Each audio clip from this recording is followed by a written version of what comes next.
reveal, will illuminate. And, what question could be more captivating than why is there something rather than nothing, right? Why is there a universe at all? And will the theories that we're developing take us to an answer to that? I don't know. Even if we truly knew what the Big Bang is, and that's a big question in its own right, one would still be left with the question, well, okay, so you've explained the process by which a tiny nugget of a universe, a tiny nugget of space time, can undergo some kind of growth to yield the world around us. But presumably, in that explanation, you're going to involve mathematics and some ingredients like quantum fields or matter or energy or something. Where did that stuff come from? Can we get to that level of explanation? I don't know, but it is remarkable that if you ask what happened a millionth of a second after the Big Bang, it's not really that controversial any longer, right? Even though there's a lot of argument in the field, and it's very heated right now, I should say, regarding what is the right theory of the Big Bang? What is the right theory of early universe cosmology, where I mean early, much earlier than a millionth of a second? A lot of dissent, a lot of uh, heated arguments about that. No But pun intended. yeah, right, exactly. But you go like a millionth of a second after that, Yeah. and we're on pretty firm ground. Isn't that amazing, right? Yeah. To understand what happened from that point forward. But to go back is controversial. So there is this theory called inflationary cosmology, which I would say has been the dominant paradigm since early 1980s. So what does that mean? Roughly 40 years now, it's been the dominant cosmological paradigm. And it makes use of a curious feature of Einstein's general theory of relativity, his theory of gravity, where Einstein shows us mathematically that gravity can not only be attractive, the kind of gravity that we're used to, things pulled together, but it can also be repulsive.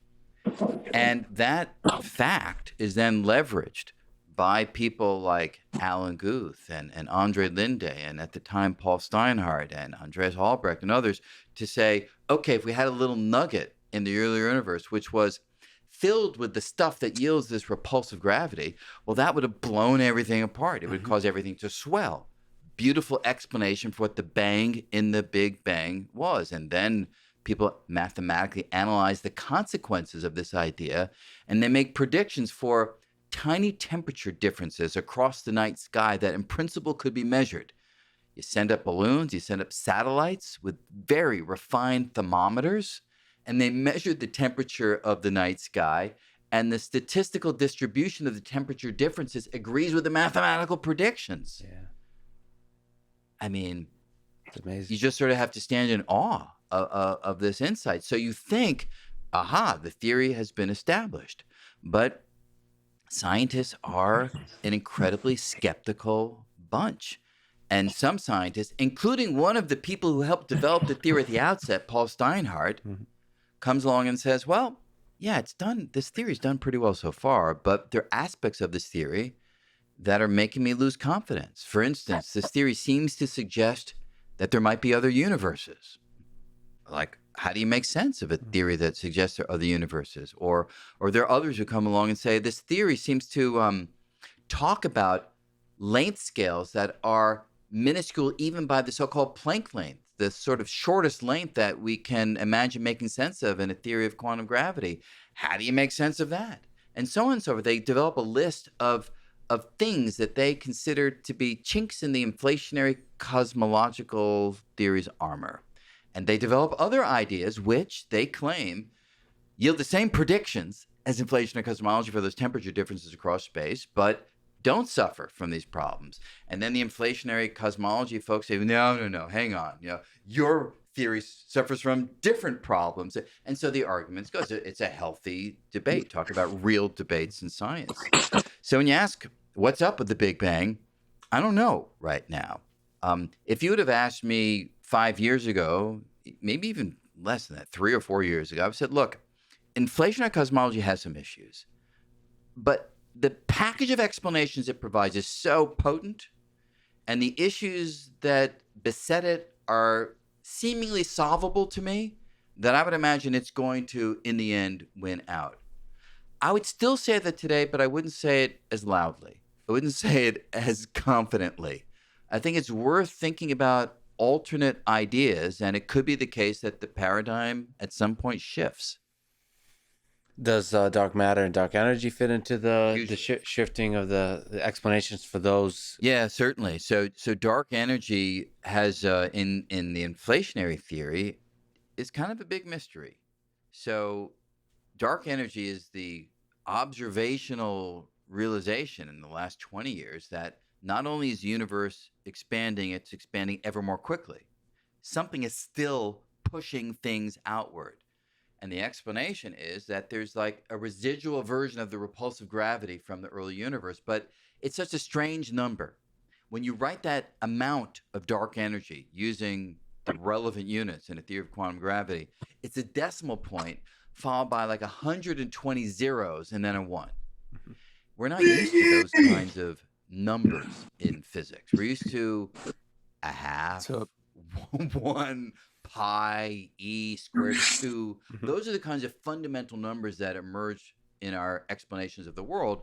And we look at this bizarre number, decimal point, all these zeros and a 1, we say, something's wrong there. Like, where would that number have come from? Now, there are people who suggest resolution to it, so it's not like we're totally in the dark on it. But those people like Paul Steinhardt, who have alternate cosmological theories, cyclic cosmologies, as they call it, claim that they have a more natural explanation of the dark energy, that it naturally feeds into a cyclical process that is their cosmological paradigm. So, yeah, if the cosmology should change, it's conceivable our view of dark energy may change from deeply mysterious to deeply integrated into a different paradigm. That is possible.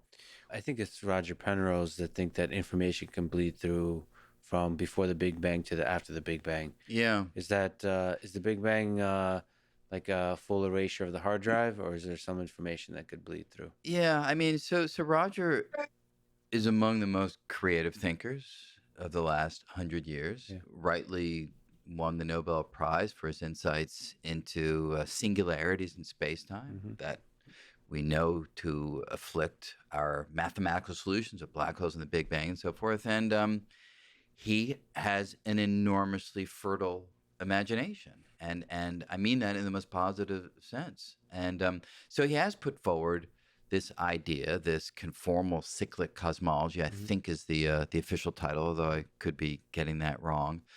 I can't say that I've studied it. I have seen lectures on it. I don't find it convincing as yet. It feels like it's being built to find a solution as opposed to sort of more naturally emerging. Maybe Roger would say otherwise, and I don't mean to in any way um, cast aspersions on the work. It's vital and interesting, and people are thinking about it. I don't consider it as close a competitor to, say, the inflationary theory as, for instance, the stuff that Paul Steinhardt has put forward. But again, you got to keep an open mind in this business when there's so much that we don't yet understand. I mean, it is wild to think that information could survive something like that. Just like it is wild to imagine that information could escape a black hole, for example. It just seems like by construction, these things are supposed to not bleed out anything. But one of the challenges in all these theories is when we talk about a singularity, has this really sexy term, the singularity. Yeah. But a singularity is in more ordinary language a physical system where the mathematics breaks down. Mm-hmm. It's nonsensical. Mm-hmm. It's like taking 1 divided by 0. You put that into a calculator and it says error, right? It does not make sense, doesn't compute. And so it's very hard to make definitive statements about things like the Big Bang or about black holes until we cure the mathematical singularities. And there are some who claim that in certain regimes, the singularities have been cured. I don't by any means think that there's consensus on these ideas. So when one talks about information sort of bleeding through the Big Bang, you've really got to make sure that the equations have no singularities. You talk about cyclic cosmology, you've got to make sure that the equations don't have any singularities as you go from, say, one cycle to the next. Now, some of the proponents of these theories claim that they have resolved these issues. I don't think that there's a general sense that that is the case as yet, but it could be that, look, life is so short that I haven't had the time to deeply delve into all the mathematical intricacies of all the ideas that have been put forward. If I did that, I'd never do anything else. But that's what the issue is. And of course, it's just math. There may be holes. There may be gaps in our understanding in the way we're modeling physical Well, reality. that's the point. In fact, when you said I was about to jump in and say modeling, but you got there first, and it's exactly the right point. We're talking about the universe here, Yeah. right? And the how do you talk about the universe with a straight face mathematically? And the way you do it is you simplify. You throw away those characteristics of the universe that you don't think are vital to a full understanding. Hey, you can hear And me, right? so we're going to get to a point, and people are starting to, where we've got to go beyond those simplifications. And so cosmology has, for a long time, modeled the universe in the most simplest terms: homogeneous, isotropic. It has Simple. just a few parameters that describe it, the average density of mass and energy, and so forth. We have to go beyond those simplifications, and that will require putting these things on computers. We're not going to be able to do calculations there. So much as astrophysics has gone beyond many simplifications to now give really detailed simulations of star systems and galaxies and so forth, we're going to have to do that with cosmology, and people are starting to do that today. Yeah, I've seen some interesting work on simulation.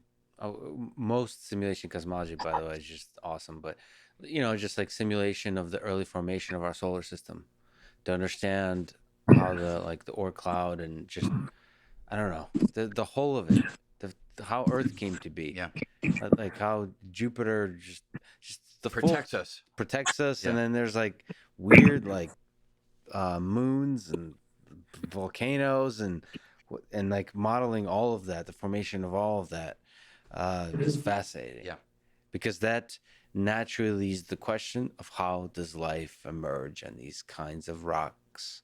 How does a rock become a rabbit? yeah, But speaking of models, there's an equation called the Drake equation. yeah. We were talking about life. Have to ask when at the highest level first, when you look out there, how many alien civilizations do you think are out there? Well, Yeah. it's 0, 1, or many. So if you say civilization, I would bring my number way down. It could be zero. If you talk about life, I think it could be many. As we were saying before, I think the move from life to consciousness, the kinds of beings that would build what we would recognize as a civilization, that may be extraordinarily rare. I hope it's not. As a kid, I loved Star Trek. I just love the idea that we would be part of some universal community where, look, experience on planet Earth suggests it doesn't always go so well when groups who are separated try to come I together do and have live in the some greatest larger collection of collective. But again, as an IDs. optimist, But how you have a amazing would it be psychosis to that can be converse with an real alien too. I think. civilization and learn what they've figured out about physics and cosmology and compare notes and learn from each other in some wonderful way. I love that idea. But if you ask me the likelihood of it, I would err on saying it may be so improbable that the conditions conspire to allow life to move to this place of consciousness that it might be rare. It might be oversimplifying things, but just observing the power of the evolutionary process, I tend to believe, and you read different theories of how we went, uh, how Homo sapiens evolved. It seems like the evolutionary process naturally leads to Homo sapiens or creatures like that or much better than that. So to me, there's several scary scenarios. So okay, the positive scenario is life itself is really difficult. So that origin of life is difficult. That's exciting for many reasons because we might be able to prove that wrong easily in the near term by finding life elsewhere. Sure. The scary thing to me is if life is easy and there's plenty of conscious, intelligent civilizations out there, and we have not obviously made contact, which means with intelligence and consciousness comes responsibility and ultimately destruction. Yeah. So with power comes great responsibility, and then we end up destroying ourselves. That's the scariest. The positive, I guess, version is that maybe we're being watched. Sort of like there's a transition to where you don't want to ruin the primitive villages out there, and so there's a protective layer around us, and Yeah. they're watching. So where do you, in these possible explanations to the Fermi paradox, why haven't we contacted aliens? Yeah. Do you land on? Well, I think the most straightforward explanation is that there aren't any. Now, there are many other explanations too, so you can't be dogmatic about things that are just sort of gut feel. But one of my favorite Twilight Zone episodes. I don't know if you ever saw this one where this alien civilization finally comes to planet Earth and gives us this book that they really want us to have and to hold, and it's in this foreign language you don't understand. The cryptographers, they desperately try to decipher it as humans are going to visit this other alien planet, and they're all sending back postcards how wonderful it is and so forth. And they finally decipher the title. It's To Serve Man, and everyone's so thrilled. Oh, they're here to serve us. It all makes sense. And then, just as one of the final cryptographers is going on to the alien ship, his his helper runs and says, "I've deciphered the rest of the book. To serve man. It's a cookbook." So so Yeah. yeah. Is that a possibility? Sure. And so could they be watching us and just sort of waiting for us to get to a mature enough level? I don't know. It strikes me. Well, I think it'd be better to have this conversation after the James Webb Telescope. I mean, I do think that if we look at the atmospheres of many planets, I mean, there's now an estimate now that there's on order of one planet per star on average. So we've long known that, the galaxy, hundreds of billions of stars, numbers of galaxies, hundreds of billions of galaxies. So we're talking about hundreds of billions of planets. Oh my, and if we start to survey some of these planets, and one after the other, we just sort of find no evidence for any of the biological markers. It could be, of course, maybe life takes a radically different form. It'd be hard to know that. But I think, that would at least give us some insight on the life question. But I just don't see how we get insight on the civilization or consciousness question without, the direct connection.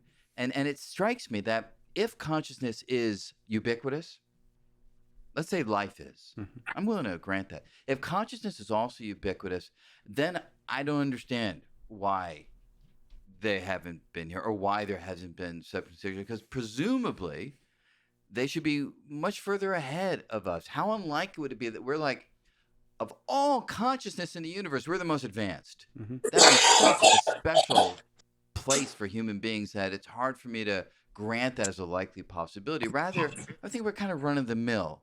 And there are many who are far more advanced than us. And I don't think that they would expend the energy to hide themselves. So, I don't so think they care enough. and so I see. That's actually what I believe, that there's a very large number of civilizations that are far more advanced than us.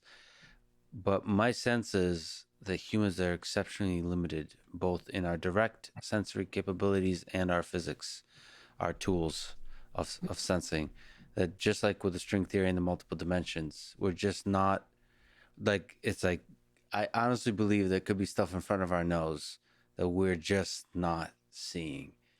Because we're too dumb, too too much hubris, and I mean it's a bunch of stuff, and too ignorant as to the fabric of reality. All of those things. Yeah. We're young Yeah. in terms of intelligence. But I guess what I'd say is, like, I'm on board with all of that as a real possibility. But then it does strike me that we are sufficiently able to observe the unit. Look, we can look back to, you know, a fraction of the duration from here to just a fraction is left that we are unable to see. Hmm.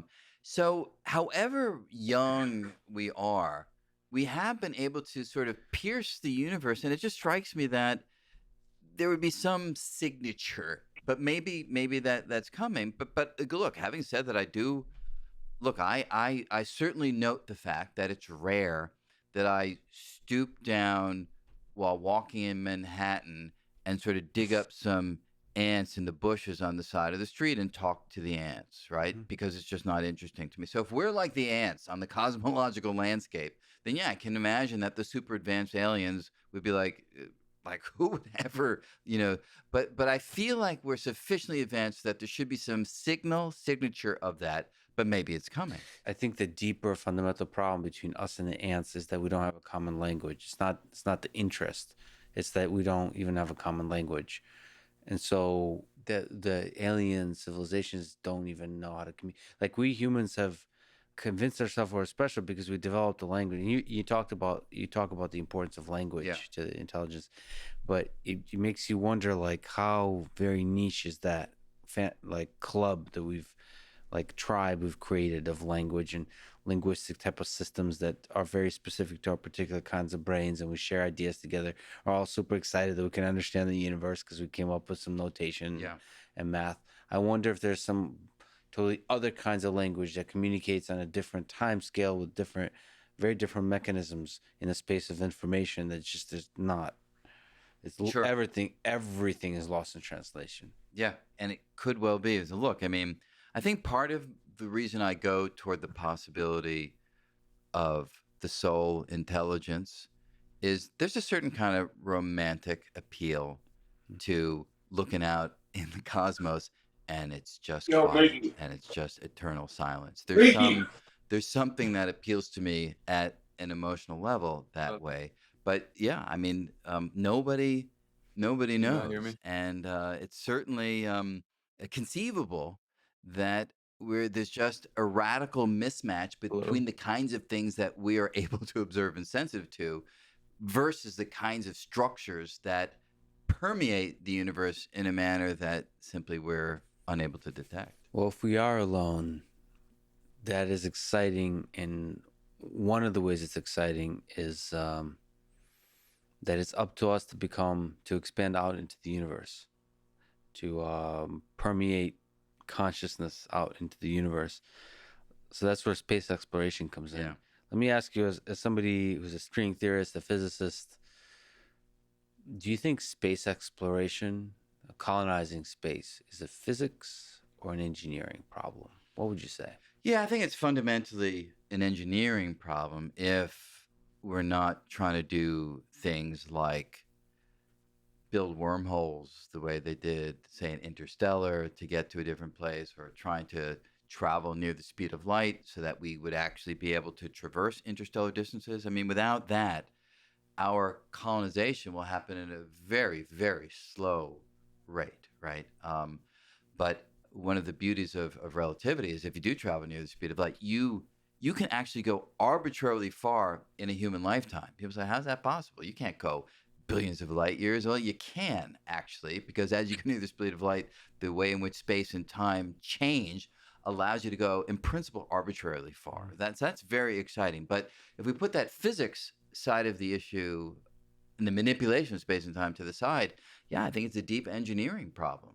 How do you terraform other planets? I mean, how do you go beyond our local neighborhood, say, without using the ideas of relativity? So I think it's all quite exciting, and I think the ideas, using solar sails that people have developed, and uh, you know trying to take that first step to Mars. I think that's a vital and valuable step to take. But yeah, I think these are fundamentally engineering challenges. Or extending the human lifespan through biology research, or maybe reducing what it means to be a human being into information and uploading certain parts Yep. of it. Maybe not all the full resolution of a human life, but maybe the essential things like the DNA, and be able to reconstruct that human being. Yep. But I have to ask about Mars.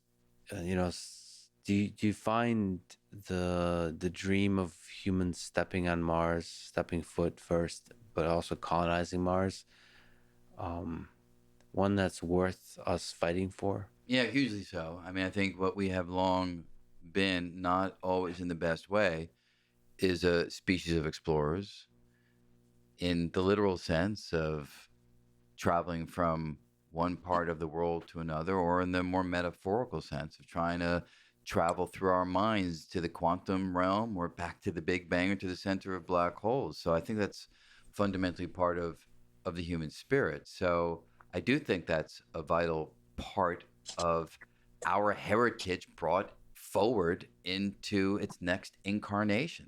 That's who we are. Do you think there'll be a day in the future where a human being is born on Mars and has to learn about his or her human origins on Earth? Like they'll have to read Yeah. in a book. Yeah, I don't think it'll be a book at that stage. It'll probably just be uploaded into the head or something, or imprinted into the DNA, and then they just sort of sense it. But yeah, I think there's well, look, the issue you raised before is the vital one. Is it the case that any sufficiently advanced civilization destroys itself? Is that sort of a commonplace quality? I mean, that's the other potential answer to the Fermi paradox. Why aren't they here? Because by the time they got to the technological development where they could travel here, they blew themselves up. They destroyed Yeah. themselves, and that's an unfortunate, but not a hard to imagine possibility based on things that have happened here on planet Earth. But putting that to the side, I think that's the big obstacle. But putting that to the side, we will resolve the engineering challenges. And I should probably modify my answer from before when you said is it engineering or physics. It's really both, right? So we will surmount the engineering challenges, and that will then make the physics challenges relevant. Mm. It'll make it relevant to figure out how to travel near the speed of light. It'll make it relevant to learn how to manipulate the shape of space time and so forth. So I think it's a multi-stage process where it is engineering and ultimately physics. And if we stick around long enough, those are the kinds of challenges I think that we're ultimately going to surmount. And on the physics side, it's figuring out how to harness energy enough to travel outside the solar system, which seems like a heck of a difficult journey. But even Mars itself, I've I don't know, maybe because I was born in the Soviet Union and was born with the looking up at the stars and that dream of like the highest of human achievement is ability to fly out there to join the stars. I really like the idea of going to Mars of and not just stepping foot on Mars. And it wasn't until maybe misinformed, but for me personally, uh, it wasn't until Elon Musk started talking about the colonization of Mars did I realize like we humans can actually do that. Mm. And the first of all, the importance of somebody saying that we can do these seemingly impossible things is immeasurable because the fact that he placed that into my mind and into the minds of millions of others, maybe hundreds of millions, maybe billions of others, young kids today. I mean that's going to make it a reality. I for some reason am deeply excited, even though my work is in AI, that echoes all of this. I'm excited by the idea that somebody would be born, as we were saying, on Mars and sort of look up and be able to see with a telescope Earth and say that's where I came from. I don't know that idea scale to other planets, to other solar systems. Yeah, That's really exciting. hugely exciting. I think you're absolutely right. I mean, the vital thing is to dream, right? I mean, and it sounds hackneyed, but it is so important for young kids, for the next generation, to think about the things that are seemingly impossible. I mean, that's what makes them possible, and this is one which is concrete enough. I mean, this is something that's going to happen soon in terms of actually going to Mars, and then the next step of establishing some presence, some semi-permanent or permanent presence. This is not something that's going to wait to the 25th century. I mean, this is something that's going to happen relatively soon. So, I mean, it could well be in your lifetime, unlikely mine, but possibly in your lifetime that kid will be born and have the experience that you described. So, yeah, it's spectacularly exciting. And I actually I would love to go on Mars on one of the early. You would? Yeah, Yeah, what if it's one way? I'm happy to do one way. Really? Wow. Yeah, and I'm single. If there's ladies out there that want to start that family, let's go out to Mars. No, I think See, I have to tell you something. You yeah. spoke about terror, thinking about like black holes. Hmm. If I actually think about going to Mars and being on Mars and put myself in there fully, that's terror inducing. The idea of to be in this foreign world where you can't come back, where you've made this choice that can't be reversed, or at some point it may be, but in that guise, that to me carries a deep sense of terror. Hmm. I feel that sense of terror every time. Jack Kerouac talked about this on the road. Is when you leave a place, if you're honest about it, like life is short. And when you leave a place, you move to a new place, and you think of all the friends, maybe family you're leaving behind as you drive over the hill. That really is goodbye. Like we sometimes don't think of it that way when we're moving, but that really is Mm. goodbye to that life, to the person you were, all the people. Maybe if it's close friends, you'll see them maybe 10, 15 more times in your life, and Yeah, that's it. yeah, And you're saying goodbye to all of that. And so, in the same way, I see it as way more dramatic when you're flying away from Earth, and it's goodbye to Dunkin' Donuts and Starbucks, and it's goodbye to whatever. I don't know why I picked those, but all the things that yeah. are special to Earth, it's goodbye. But that's life. I suppose more what excites me about that kind of journey is it's a distinct contemplation of your mortality, acceptance of your mortality. You're saying, just like when you take on any difficult journey, it's accepting that you're going to die one day and might as well do something truly exciting. Yeah, I So, mean, I'm with you on that. I'm a strong believer that deep underneath human motivation is this terror of our own mortality. There's this wonderful book that had a great influence on me called The Denial of Death by Ernest Becker. And when you are aware of the ways in which our mortality influences our behaviors, it really does add a different slant, a different kind of color to the interpretation of human behavior. yeah, it's funny. That book had a big influence on me as Oh, is well. that right? Wow. Um, and terror management theory, and Yeah. I, again, from an engineering perspective, I don't know how many people that book influenced, because I talk to people about the fear of death, and it doesn't seem to be that fundamental to their experience. And I don't think on the surface it's fundamental to my experience, but it seems like an awfully, in terms of we talk about models and string theory and theories, in terms of theories of this macro experience of human life, it seems like a heck of a good theory that the fear of death is at the is the worm at the core. Yeah. Well, I mean, and the terror management theories that you make reference to, I mean, this is a group of psychologists, social psychologists who devised these very clever experiments, real world experiments with real people, where you can directly measure the hidden influence of the recognition of our own mortality. I mean, they've done these experiments where they have group of people A, group of people B, and the only difference between the two groups is that group B, they somehow reminded them in some subtle way of their own mortality. Sometimes it's nothing more than interviewing them Mm-hmm. with a funeral home across the street. An influence is there, but it's subtle. You don't even think you take note of, and they can find measurable effects that differentiate the two groups to a high degree of statistical significance in how they respond to certain challenges or certain kinds of questions that shows a direct influence of the reminder of their own mortality. And I've read a number of these studies, and they are really convincing.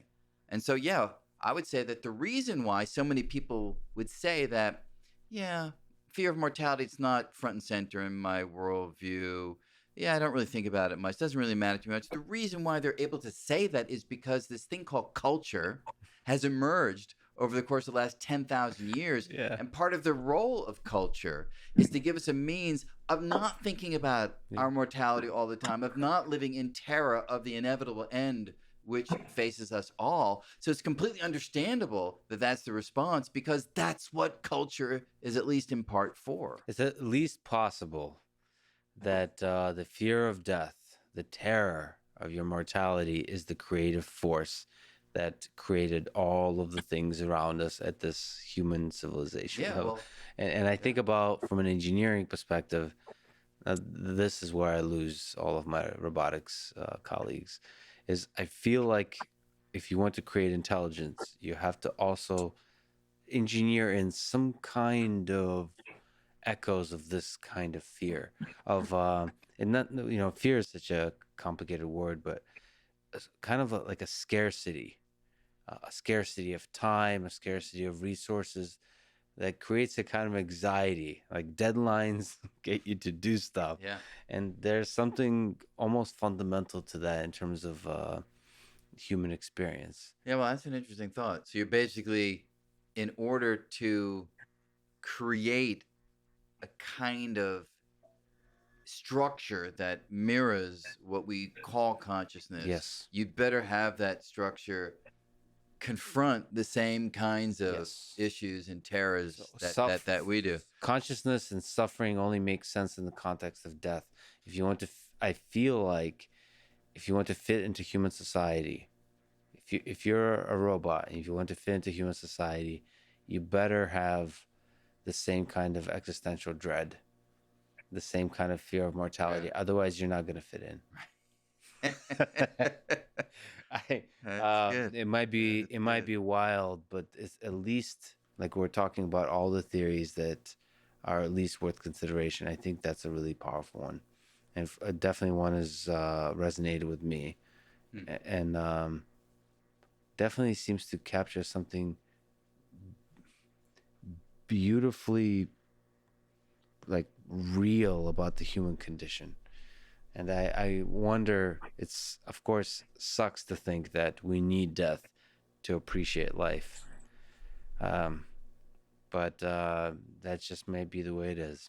Well, it's interesting, if this robotic or artificially intelligent system understands the world and understands the second law of thermodynamics and entropy, even an artificial intelligence will realize that even if its parts are really robust, ultimately it will disintegrate. Yeah. I mean, so the timescales may be different, but in a way, when you think about it, it doesn't matter. Once you know that you are mortal in the sense that you are not eternal, the timescale hardly matters, Mm-hmm.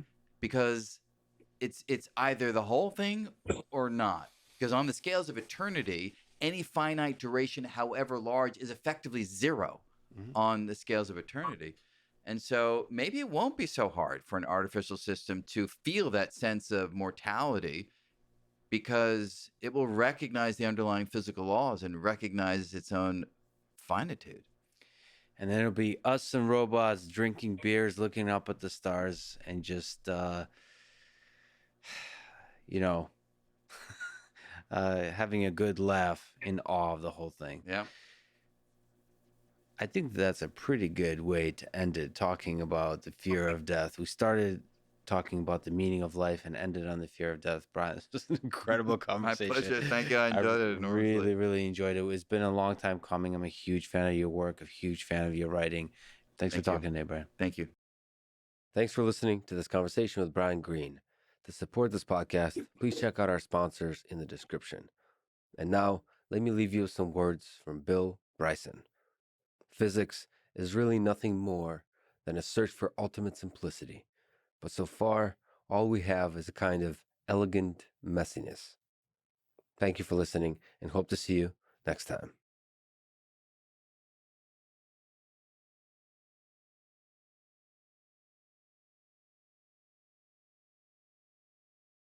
The following is a conversation with Sam Harris, one of the most influential and pioneering thinkers of our time.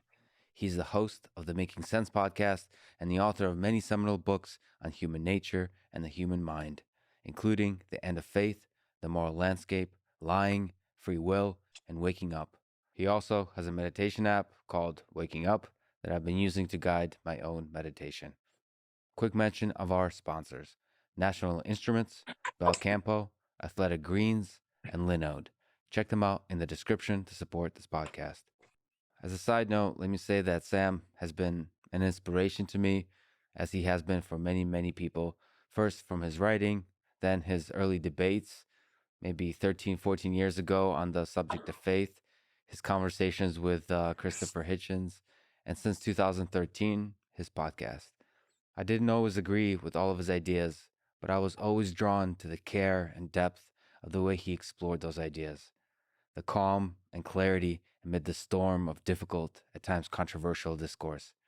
I really can't express in words how much it meant to me that he, Sam Harris, someone who I've listened to for many hundreds of hours, would write a kind email to me saying he enjoyed this podcast and more, that he thought I had a unique voice that added something to this world. Whether it's true or not, it made me feel special and truly grateful to be able to do this thing, and motivated me to work my ass off to live up to those words. Meeting Sam and getting to talk with him was one of the most memorable moments of my life. This is the Lex Fridman podcast, and here is my conversation with Sam Harris. I've been enjoying meditating with the Waking Up app recently. It makes me think about the origins of cognition and consciousness. So let me ask, where do thoughts come from? Well, that's a very difficult question to answer.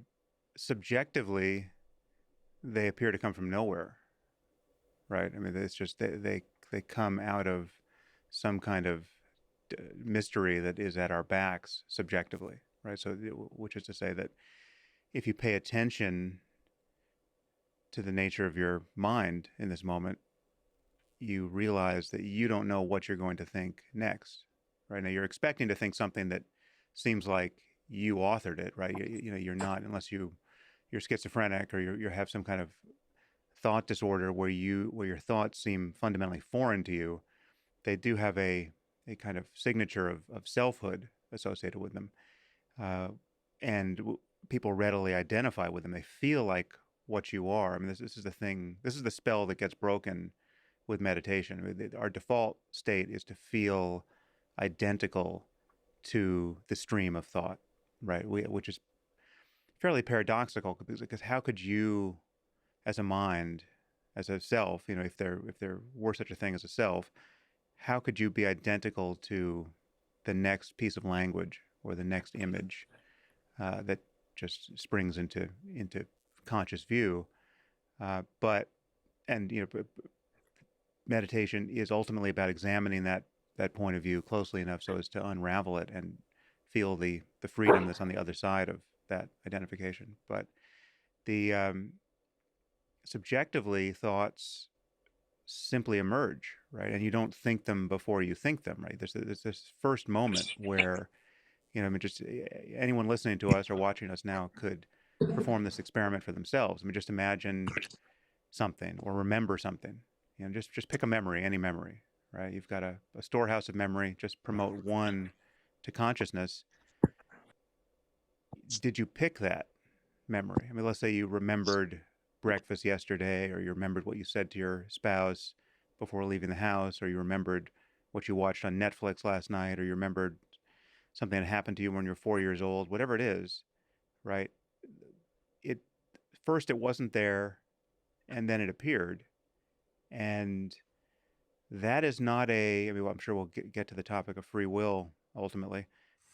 That's not evidence of free will, right? I mean that. Why are you so sure, by the way? It's very Well, interesting. through no free will of my own, yeah. Um, Everything just appears, right? I mean, what else could it do? And so that's the subjective side of it. Objectively, you know, we have every reason to believe that many of our thoughts, all of our thoughts, are uh, at bottom what some part of our brain is doing neurophysiologically. I mean, that these are the products of some kind of neural computation and neural representation when you're talking about memories. Is it possible to pull at the string of thoughts to try to get to its root, to try to dig in past the obvious surface subjective experience of like the thoughts pop out of nowhere? Is it possible to somehow get closer to the roots of where they come out of from the firing of the cells? or is it a useless pursuit to dig into that direction? Well, you can get closer to many, many subtle contents in consciousness, right? So you can notice things more and more clearly and have a landscape of mind open up and become more differentiated and more interesting. And if you take psychedelics, it opens up, wide, depending on what you've taken and the dose, it opens in directions and to an extent that, very few people imagine would be possible, but for having had those experiences. But this idea of you getting closer to something, to the datum of your mind, or to something of interest in there, or something that's more real, is is ultimately undermined because there's no place from which you're getting closer to it. There's no your part of that journey, right? Like we tend to start out, whether it's in meditation or in any kind of self examination or taking psychedelics, we start out with this default point of view of uh, feeling like we're the kind of on the rider on the horse of consciousness, or we're the man in the boat going down the stream of consciousness, right? But we're differentiated from what we know cognitively, introspectively. But that feeling of being differentiated, that feeling of being a self that can strategically pay attention to some contents of consciousness, is what it's like to be identified with some part of the stream of thought that's going uninspected, right? Like that it's a false point of view.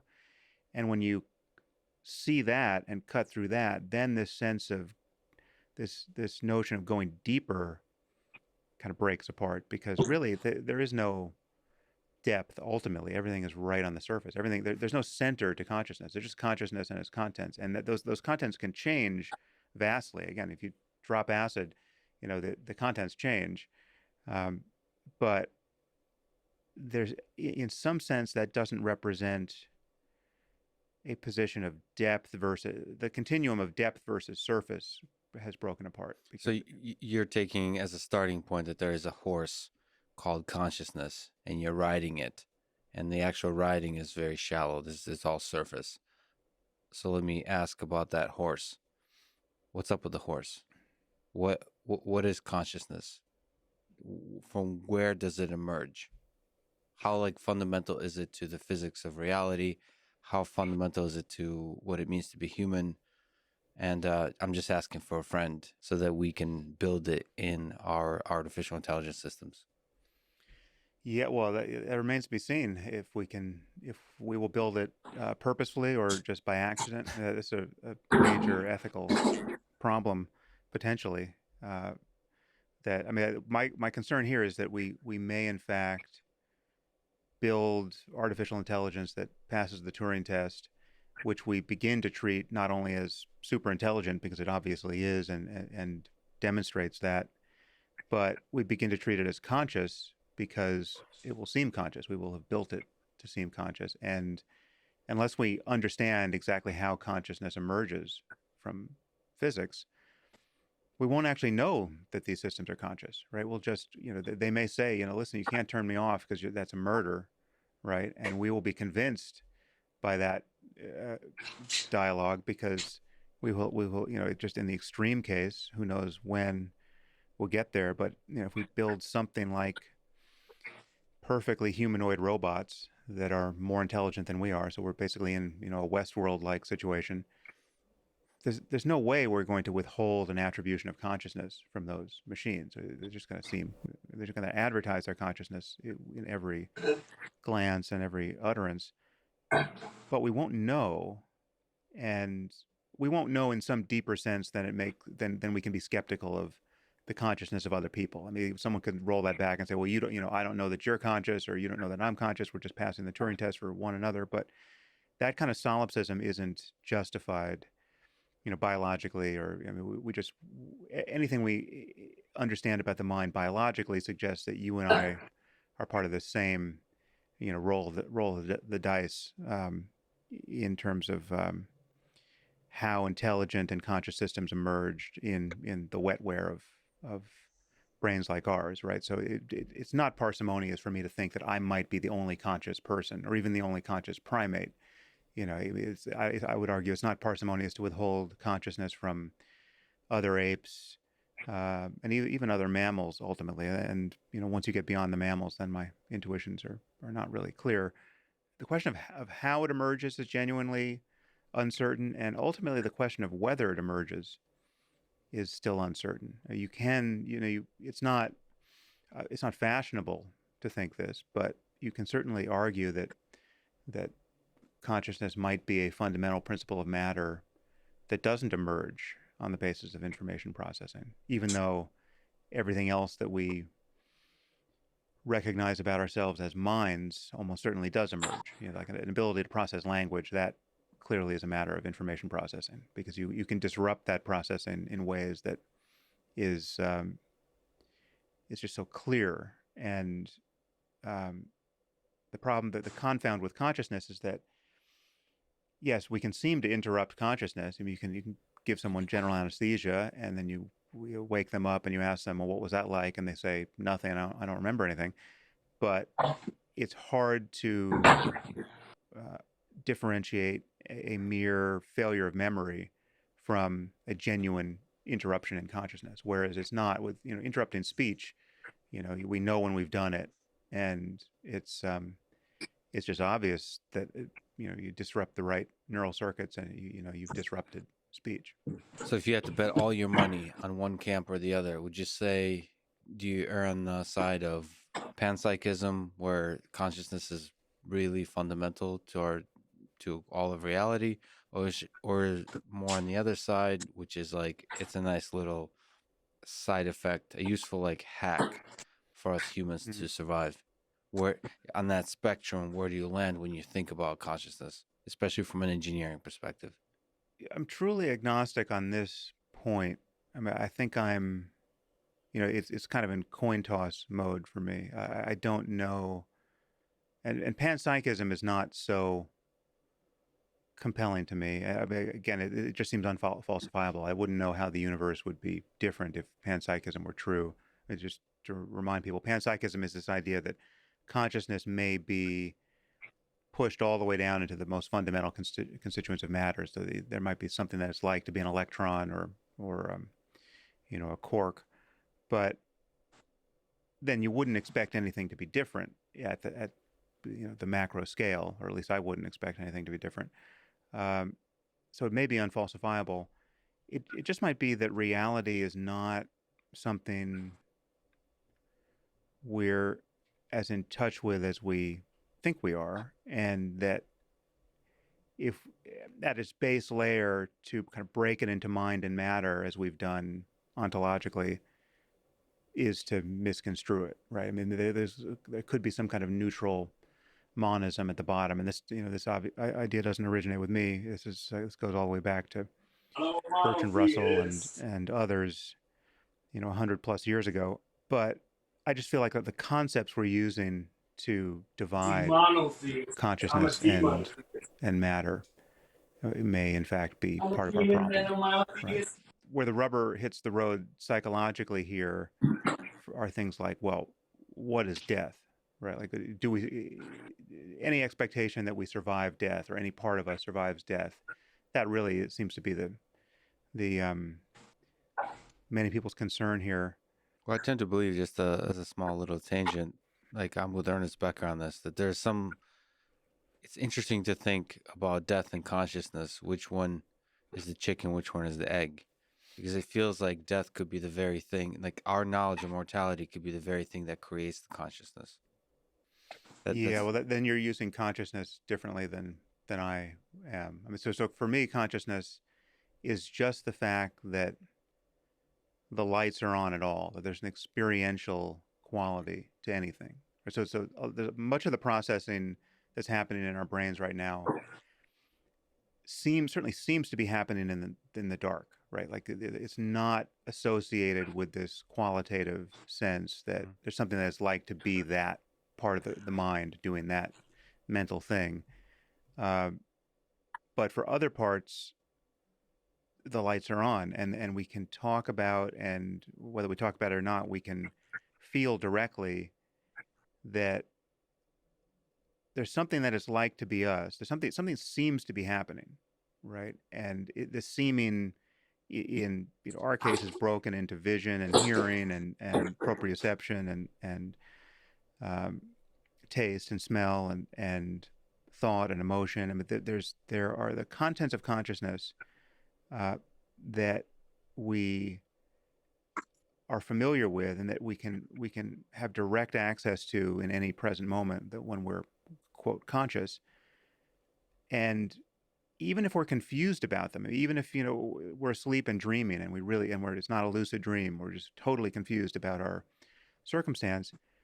What you can't say is that we're confused about consciousness. Like you can't say that consciousness itself might be an illusion because on this account, it just means that things seem anyway at all. I mean, even like if this, it seems to me that I'm seeing a cup on the table. Now, I could be wrong about that. It could be a hologram. I could be asleep and dreaming. I could be hallucinating. But the seeming part isn't really up for grabs in terms of being an illusion. It's not. Something seems to be happening, and that seeming is the context in which every other thing we can notice about ourselves can be noticed, and it's also the context in which certain illusions can be cut through because we can be wrong about what it's like to be us, and we can. Uh, I'm not saying we're incorrigible with respect to our claims about the nature of our experience, but for instance, many people feel like they have a self and they feel like it has free will, and I'm quite sure at this point that they're wrong about that, and that you can cut through those experiences, and then things seem a different way, right? So it's not that things don't there aren't discoveries to be made there and assumptions to be overturned, but um, this kind of consciousness is something that I would think it doesn't just come online when we get language. It doesn't just come online when we form a concept of death or the finiteness of life. It doesn't require a sense of self, right? So it doesn't. It's prior to a differentiating self and other. Uh, and I wouldn't even think it's necessarily limited to people. I mean, I do think probably any mammal has this. But certainly, if you're going to presuppose that something about our brains is producing this, right? And that's a very safe assumption, even though we can't, even though you can argue the jury is still out to some degree. Then it's very hard to draw a principled line between us and chimps, or chimps and rats, even in the end, given the underlying neural similarities. So, and I don't know, phylogenetically, I don't know how far back to push that. There are people who think single cells might be conscious, or that flies are certainly conscious. They've got something like 100,000 neurons in their brains. I mean, it's just there's a lot going on even in a fly, right? But I don't have intuitions about that. But it's not, in your sense, an illusion you can cut through. I mean, to push back, the alternative version could be it is an illusion constructed by just by humans. I'm not sure I believe this, but and part of me hopes this is true because it makes it easier to engineer. Is that humans are able to contemplate their mortality, and that contemplation in itself creates consciousness. That, like, the rich lights on experience. So the lights don't actually even turn on in the way that you're describing until after birth, in that construction. So do Yeah, you think it's possible that that is the case? That it is a sort of construct of the way we deal, almost like a social tool to deal with the reality of the world, a social interaction with other humans? Or is, yeah, because you're saying the complete opposite, which is it's like fundamental to single cell organisms and trees and so on. right. Well, yeah. So I don't know how far down to push it. I don't have intuitions that single cells are likely to be conscious, um, but they might be. And again, I could be unfalsifiable. Um, but as far as babies not being conscious, or you don't become conscious until you can recognize yourself in a mirror, or have a conversation, or treat other people. First of all, babies treat other people as others far earlier than we have traditionally given them credit for, and they certainly do it before they have language, right? So it's got to precede language to some degree, and I mean you can interrogate this for yourself because you can put yourself in various states that are uh, rather obviously not linguistic. The meditation allows you to do this. You can certainly do it with psychedelics, where it's just your capacity for language has been obliterated, and yet you're all too conscious. In fact, uh, I think you could make a stronger argument for things running the other way, that there's something about language and conceptual thought that is eliminative of conscious experience, that we are potentially much more conscious of data, sense data, and everything else than we tend to be, and we have trimmed it down based on how we have acquired concepts. And so, like when I walk into a room like this, I know I'm walking into a room. I have certain expectations of what is in a room. I would be very surprised to see, wild animals in here, or a waterfall, or I mean, there are things I'm not expecting, but I can know I'm not expecting them, or I'm expecting their absence because of my capacity to be surprised once I walk into a room and I see a live gorilla or whatever. So there's structure there that we have put in place based on all of our conceptual learning and language learning, and it causes us not to. I mean, one of the things that happens when you take psychedelics and you just look as though for the first time at anything, it becomes incredibly overloaded with.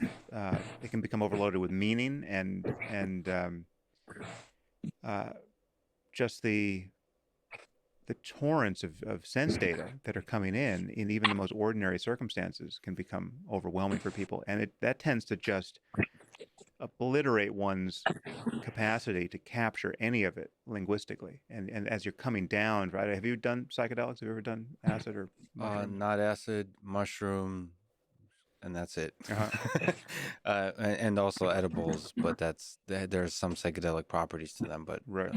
But yeah, mushrooms, several times, and always had an incredible experience. It exactly the kind of experience you're referring to, which is, if it's true that language constrains our experience, it felt like I was removing some of the constraints, Right. because even just the most basic things were beautiful in a way that I wasn't able to appreciate previously, like trees and nature and so on. Yeah. And the experience of coming down is an experience of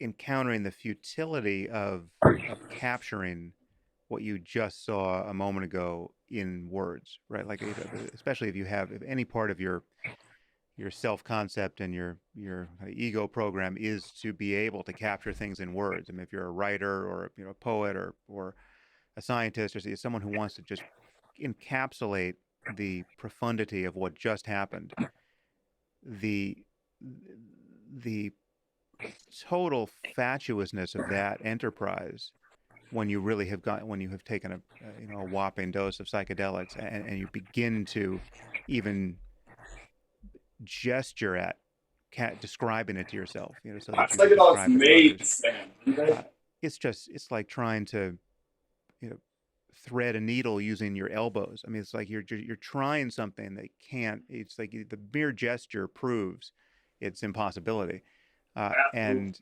it's so yeah. So that, I mean, that for me, that suggests just empirically on the first person side that it's possible to put yourself in a condition where it's clearly not about language structuring your experience, and you're having much more experience than you tend to. So the primacy of language is primary for some things, but uh, it's certainly primary for certain kinds of concepts and certain kinds of semantic understandings of the world. But it's it's clearly more to mine than the conversation we're having with ourselves, or that we can have with others. Can we go to that world of psychedelics for a bit. Sure. Where do you think? So Joe Rogan apparently and many others meet apparently elves when they on DMT. A lot of people report this kind of creatures that they see, Hmm. and again, it's probably the failure of language to describe that experience. But DMT is an interesting one. There's as you're aware, there's a bunch of studies going on psychedelics currently, MDMA, um, psilocybin, in John Hopkins and a bunch of other places. But DMT, they all speak of as like some extra super level of a psychedelic. Yeah, do you have a sense of where it is our mind goes on on psychedelics, but in DMT especially? Well, unfortunately, I haven't taken DMT, so I can't. Unfortunately or fortunately? Unfortunately, Okay, yeah. unfortunately. Uh, Although I presume it's in my body as it is in everyone's brain and in many, many plants, apparently. But I've wanted to take it. I haven't been. I had an opportunity that was presented itself that where it was obviously the right thing for me to be doing. Uh, but for those who don't know, DMT is often touted as the most intense psychedelic and also the shortest acting. I mean, you smoke it and it's basically a 10-minute experience or a 3-minute experience within like a 10-minute window uh, that when you're really down after 10 minutes or so. Um, and Terence McKenna was a big proponent of DMT. That was his the center of the bullseye for him psychedelically apparently.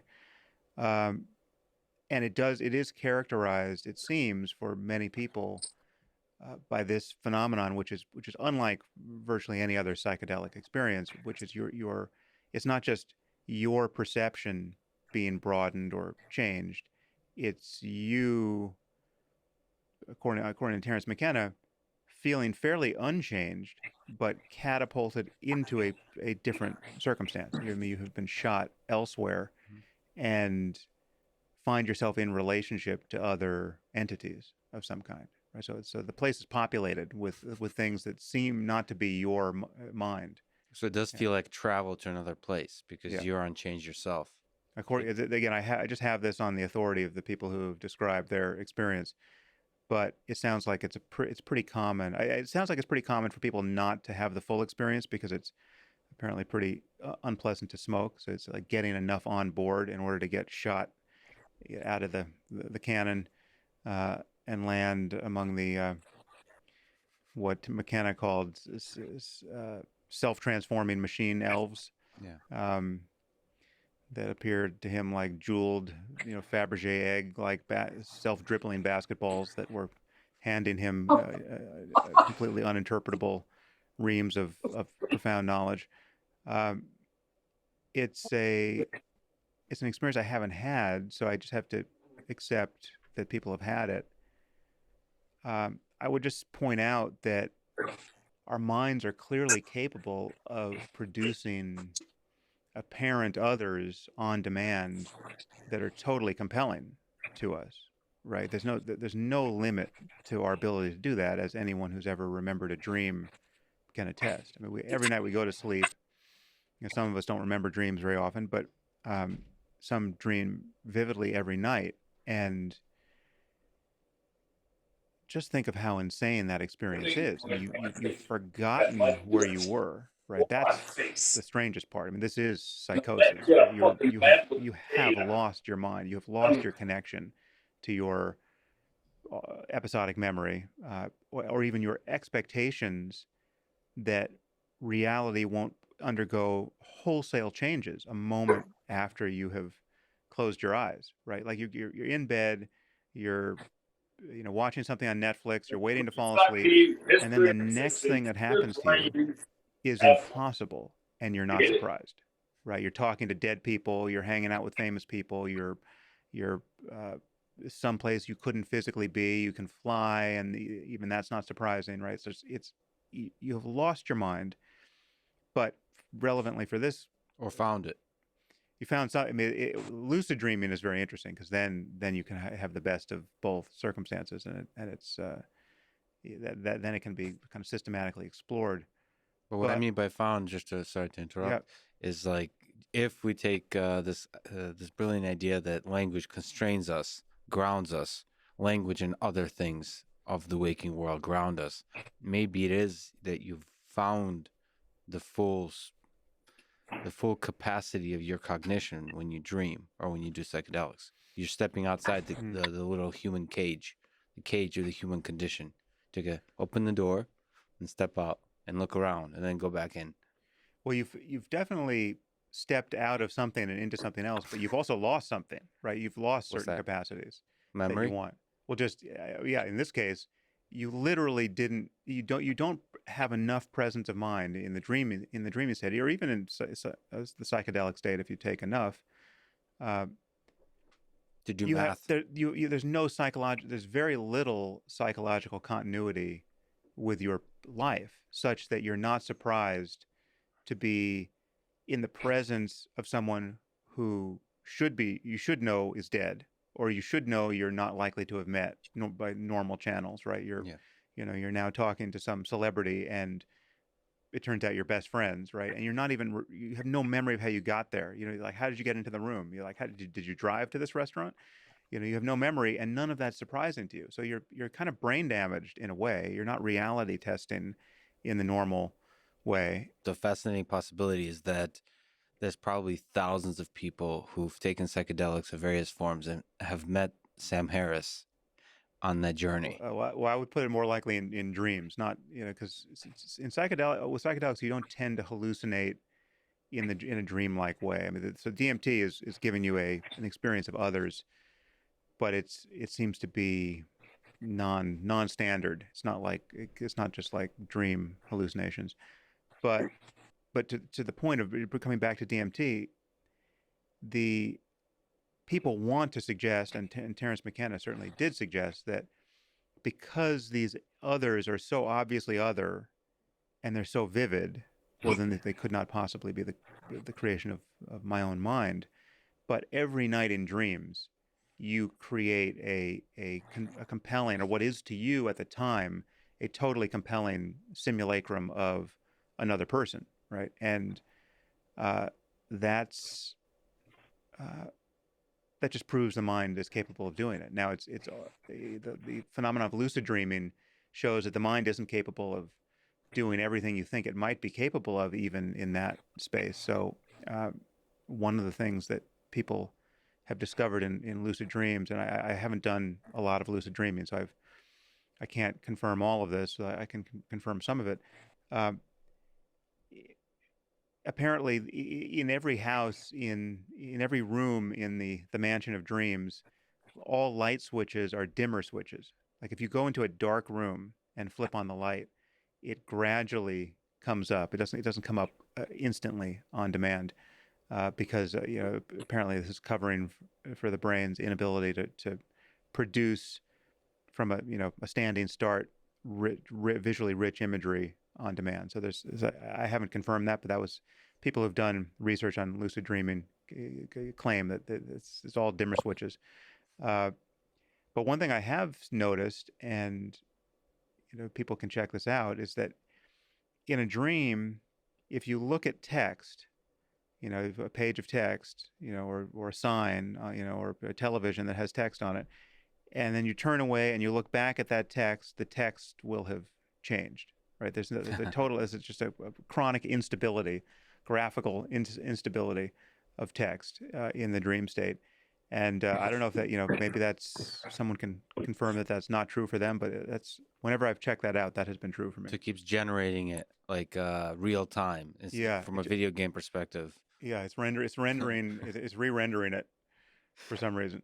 What's interesting, I don't know how I found myself in this sets of that part of the internet, but there's quite a lot of discussion about what it's like to do math on LSD Uh, because apparently one of the deepest thinking processes needed is those of mathematicians or theoretical computer scientists. Basically, doing anything that involves math is proofs, and you have to think creatively, but also deeply, and you have to think for many hours at a time. hmm. And so they're always looking for ways to like, is there any sparks of creativity that could be injected? And apparently out of all the psychedelics, the worst is LSD because it completely destroys your ability to do math well. Hmm. And I wonder whether that has to do with your ability to visualize geometric things in a stable way in your mind and hold them there and stitch things together, which is often what's required for proofs. Hmm. But again, it's difficult to kind of research these kinds of concepts, but it does make me wonder where, what are the spaces? How is the space of things you're able to think about and explore morphed by different psychedelics or dream states and so on? And how is that different? How much does it overlap with reality? And what is reality? Is there a waking state reality, or is it just a tiny subset of reality and we get to take a step in other versions of it? We tend to Hmm. think very much in a space-time, four-dimensional. There's a three-dimensional world, there's time, and that's what we think about reality. And we think of traveling as walking from point A to point B in the three-dimensional world. But that's a very kind of human surviving, trying not to get eaten by a lion conception of reality. What if traveling is something like we do with psychedelics and meet the elves? What if it's something, what if thinking or the space of ideas as we kind of grow and think through ideas, that's traveling? Hmm. Or what if memories is traveling? I don't know if you have a favorite view of reality, or if you had, by the way, I should say, an excellent conversation with Donald Hoffman. Yeah. Uh, Yeah. He's interesting. is there any inkling of his sense in your mind that reality is very far from actual, like objective reality is very far from the kind of reality we imagine, we perceive, and we play with in our human minds? Well, the first thing to grant is that we're never in direct contact with reality, whatever it is, unless that reality is consciousness, right? So we're only ever experiencing consciousness and its contents. Right. And then the question is, how does that circumstance relate to, quote, reality at large? And Donald Hoffman is somebody who's happy to speculate, well, maybe there isn't a reality at large. Maybe it's all just consciousness on some level. And that's interesting. That runs into, to my eye, various philosophical problems that, or at least you have to do a lot. You have to add to that uh, picture, I mean, that picture of idealism. For I mean, that's usually all the whole family of views that would just say that the universe is just mind or just consciousness. At bottom, will go by the name of idealism in Western philosophy. Um, you have to add to that idealistic picture all kinds of epicycles and kind of weird coincidences, and the to get the predictability of our experience and the success of materialist science to make sense in that context, right? And so the fact that we can, what does it mean to say that there's only consciousness at bottom, right? Nothing outside of consciousness, because no one's ever experienced anything outside of consciousness. There's no scientist has ever done an experiment where they were contemplating data, no matter how far removed from our sense bases. Whether it's they're looking at the Hubble deep field, or they're smashing atoms, or whatever tools they're using, they're still just experiencing consciousness and its various deliverances, and layering their concepts on top of that. So um, that's always true, and yet that somehow doesn't seem to capture the the character of our continually discovering that our materialist assumptions are confirmable, right? So you take the fact that we unleash this fantastic amount of energy from within an atom, right? We have the theoretical suggestion that it's possible, right? To come back to Einstein, there's a lot of energy in that matter, right? And what if we could release it, right? And then we perform an experiment at, in this case, the Trinity test site in New Mexico, where the people who are most adequate to this conversation, people like Robert Oppenheimer, uh, are standing around not altogether certain it's going to work, right? They're performing an experiment. They're wondering what's going to happen. They're wondering if their calculations around the yield are off by orders of magnitude. Some of them are still wondering whether the entire atmosphere of Earth is going to combust, right? That the nuclear chain reaction is not going to stop. Um, and lo and behold, there was that energy to be released from within the nucleus of an atom, and that could so it's just what the picture one forms from those kinds of experiments, and just the knowledge is just our understanding of evolution, just the fact that the Earth is billions of years old and life is hundreds of millions of years old, and we weren't here to think about any of those things. And all of those processes were happening, therefore, in the dark, and they are the processes that allowed us to emerge, from prior life forms in the first place. To say that it's all that nothing exists outside of conscious minds of the sort that we experience, it just seems like a bizarrely anthropocentric claim, uh, analogous to, the moon isn't there if no one's looking at it, right? I mean, say the moon as a moon isn't there if no one's looking at it. I'll grant that, because that's already a kind of fabrication, born of concepts. But the idea that there's nothing there, that there's nothing that corresponds to what we experience as the moon, unless someone's looking at it, that just seems, just a way too parochial way to set out on this journey of discovery. There is something there. There's a computer waiting to render the moon when you look at it. The capacity for the moon to exist is Right. there. So Right. if we're indeed living a simulation, which I find a compelling thought experiment, it's possible that there is a kind of rendering mechanism, but not in a silly way that we think about in video games, but in some kind of more fundamental physics way.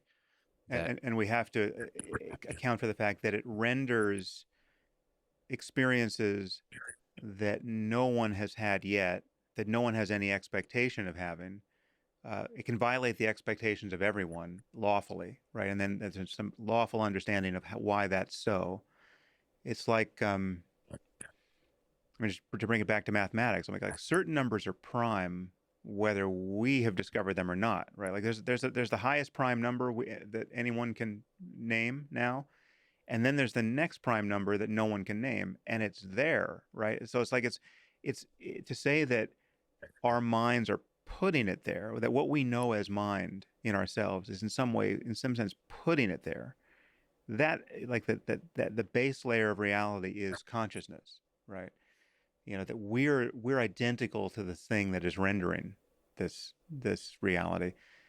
There's some, hubris is the wrong word, but it's like it's like it's okay if reality is bigger than what we experience, and it has structure that we can't anticipate, and that isn't just, um, I mean, again, there's certainly a collaboration between our minds and whatever's out there to produce what we call, the stuff, of life. But, um, it's not, the idea that it's, I don't know. I mean, there are a few stops on the train of idealism and kind of New Age thinking and Eastern philosophy that I don't, philosophically, I don't see a need to take. I mean, Right. the place experientially and scientifically, I feel like it you can get everything you want, acknowledging that consciousness has a character that can be explored from its own side, so that you're bringing kind of the first person experience back into the conversation about, what is a human mind, and what is true, uh, and you can explore it with different degrees of rigor, and there are things to be discovered there, whether you're using a technique like meditation or psychedelics, and that these experiences have to be put in conversation with what we understand about ourselves from a third person side, neuroscientifically or in any other way. But to me, the question is, what if reality? The sense I have from this kind of you play shooters. No, no, There's a physics engine that's oh, pretty. I have, you mean first person shooter games? Yes. Yes, Okay. Yeah. yes. No, Sorry. not often, but yes. Uh, I mean, there's a physics engine that generates Yeah. consistent reality, right? My sense is the same could be true for our universe in the following sense that our conception of reality as we understand it now in the 21st century is a tiny subset of the full reality. It's not that the reality that we conceive of that's there, the moon being there, is not there somehow. It's that it's a tiny fraction of what's Mhm. actually out there. And so the physics engine of the universe is just maintaining the useful physics, the useful reality, quote unquote, for us to have a consistent experience as human beings.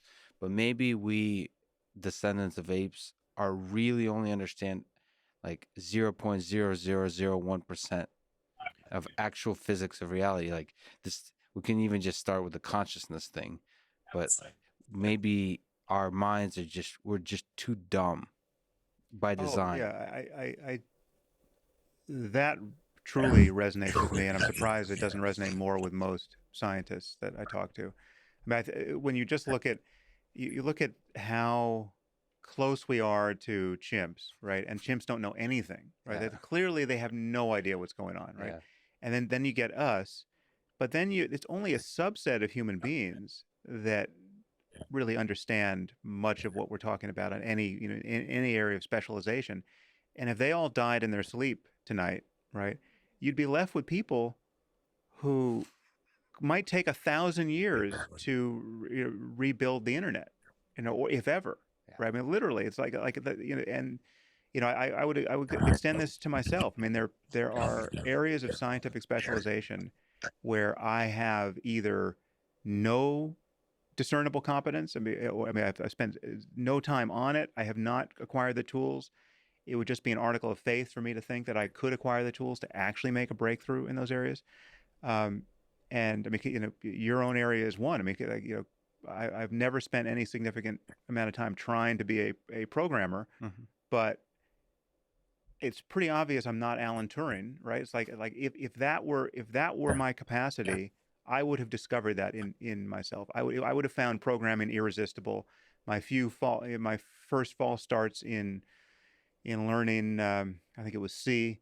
It was just I bounced off. It's like this was not fun. I hate. I mean, I hate trying to figure out what the syntax error that's causing this thing not to compile was just a fucking awful experience. I hated it. Right. I hated every minute of it. So it was not. Um, so if it was just people like me left, like when do we get the internet again? Right. And we lose the internet. When do we get it again? Right. When do we get anything like a proper science of information? Right? You need a Claude Shannon or an Alan Turing to plant a flag in the ground right here and say, all right, can everyone see this? Even if you don't quite know what I'm up to, you all have to come over here to make some progress. Um, and there are hundreds of topics where that's the case. So we barely have a purchase on making anything like discernible intellectual progress in any generation. And yeah, I'm just Max Tegmark makes this point. He's one of the few people who does in physics. If you just to take the truth of evolution seriously, right, and realize that there's nothing about us that has evolved to understand reality perfectly. I mean, we're just not that kind of ape, right? There's been no evolutionary pressure along those lines. So we are making do with tools that were designed for fights with sticks and rocks, right? Um, and it's amazing we can do as much as we can. I mean, we just you and I are just sitting here on the back of having received an mRNA vaccine, Yes. that has certainly changed our life, given what the last year was and it's going to change the world if rumors of coming miracles are borne out. I mean, if it's now seems likely we have a vaccine coming for malaria, right, which has been killing Oh, interesting. millions of people a year for as long as we've been alive. I think it's down to like 800,000 people a year now because we've spread so many bed nets around, but it was like 2.5 million people every year. Uh, it's amazing what we can do, but yeah, I have. If in fact the answer at the book of nature, at the back of the book of nature, is you understand 0.1% of what there is to understand, and half of what you think you understand is wrong, that would not surprise me at all. It is funny to look at our evolutionary history, even back to chimps. I'm pretty sure even chimps thought they understood the world well. So at every point in that timeline of evolutionary development throughout human history, there's a sense like there's no more. You hear this message over and over. There's no more things to be invented.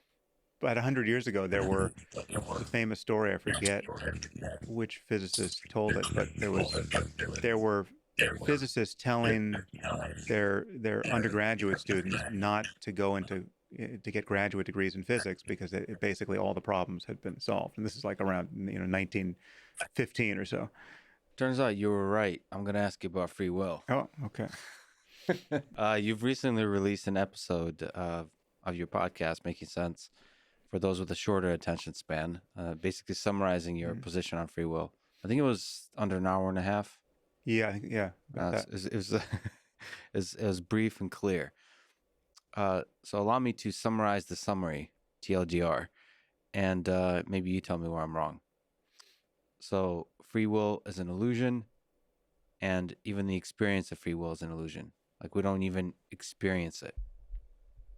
Where am I good in my summary?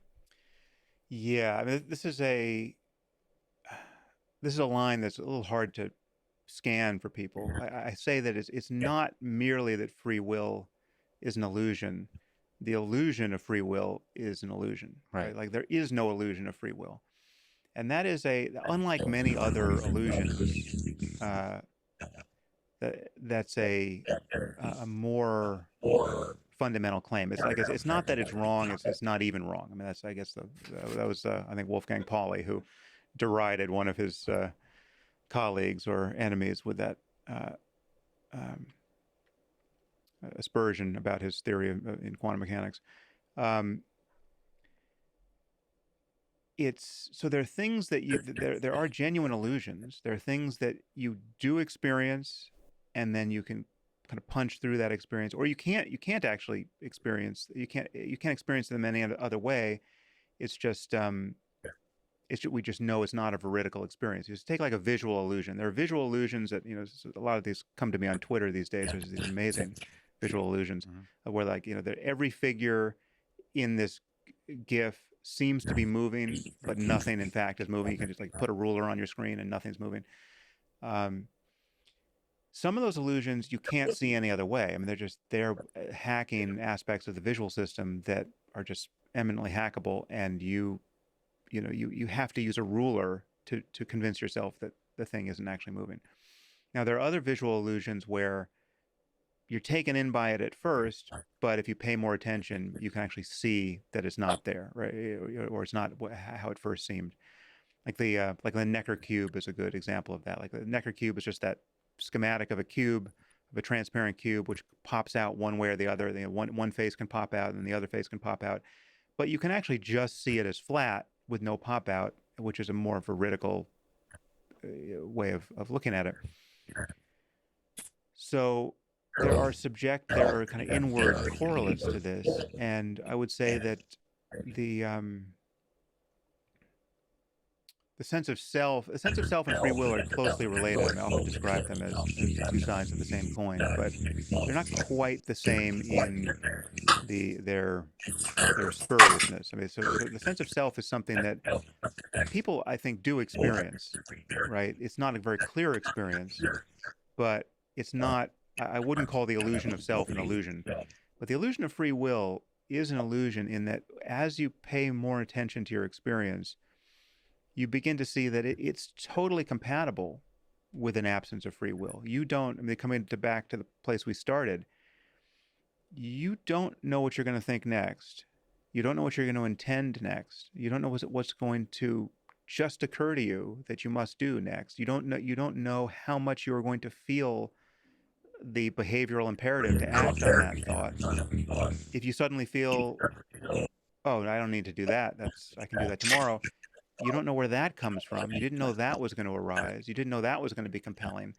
All of this is compatible with some evil genius in the next room just typing in code into your experience. It's like this, okay, let's give him the, uh, oh my God, I just forgot it was going to be our anniversary in 1 week thought, right? Give him the cascade of fear. Uh, Yeah. give him this brilliant idea for the thing he can buy that's going to take him no time at all, and this overpowering sense of relief. All of our experience is compatible with the script already being written, right? And I'm not saying the script is written. I'm not saying that fatalism is the right way to look at this, but we just don't have even our most deliberate voluntary action where we go back and forth between two options, thinking about the reason for A and then reconsidering and going thinking harder about B, and just going eeny meeny miny mo until the end of the hour. However laborious you can make it, there is a utter mystery at your back finally promoting the thought or intention or rationale that is most compelling and therefore deliberate, behaviorally um, effective, and just I mean, this can drive some people a little crazy. So I usually preface what I say about free will with the caveat that if thinking about your mind this way makes you feel terrible, well then stop. Get off the ride.